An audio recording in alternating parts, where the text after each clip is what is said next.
Hello and welcome to Dramatic Readings While Washing Our Hands. Today's reading is going to be from The Stone Sky by N.K. Jemisin, third book in the Broken Earth Trilogy, the first book of which is the 5th season. I would highly recommend them. They're extremely good. I'm going to gloss over a few bits of this because I don't want to spoil anything. Even though they really won't make much sense unless you've read the 5th season, still, I'd rather be safe than spoil.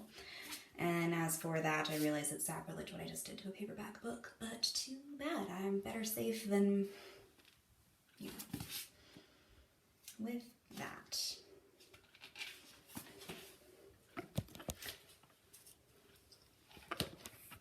Oops, tipping over a little. Let us begin.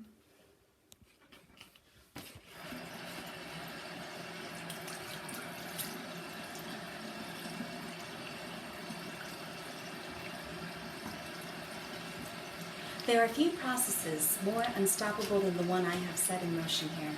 Still, I understand what it is to be alone when you are confused and afraid and unsure of what will happen next. You are not alone. You will never be unless you so choose. I know what matters here at the world's end. Ah, my love, an apocalypse is a relative thing, isn't it? When the earth shatters, it is a disaster to the life that depends on it, but nothing much to Father Earth. When a man dies, it should be devastating to a girl who once called him father, but this becomes as nothing when she has been called monster so many times that she finally embraces the label. When a slave rebels, it is nothing much to the people who read about it later, just thin words on thinner paper, worn finer by the friction of history. So you were slaves. So what? They whisper, like it's nothing.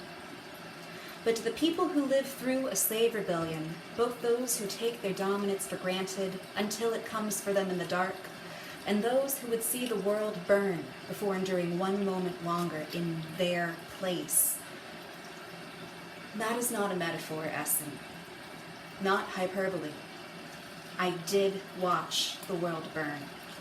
Say nothing to me of innocent bystanders, unearned suffering, heartless vengeance. When a calm builds atop a fault line, do you blame its walls when they inevitably crush the people inside? No. You blame whoever was stupid enough to think they could defy the laws of nature forever. Well, some worlds are built on a fault line of pain, held up by nightmares. Don't lament when those worlds fall. Rage that they were built doomed in the first place. So now I will tell you the way that world, still Anagist, ended. I will tell you how I ended it, or at least enough of it that it had to start over and rebuild itself from scratch.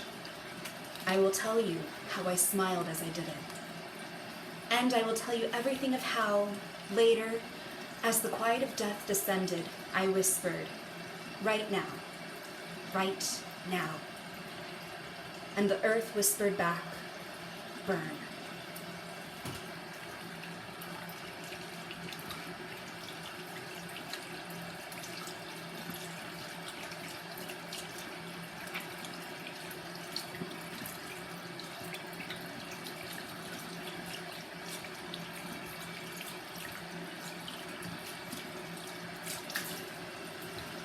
Alright, thank you for joining me on today's edition of Dramatic Readings While Washing Our Hands.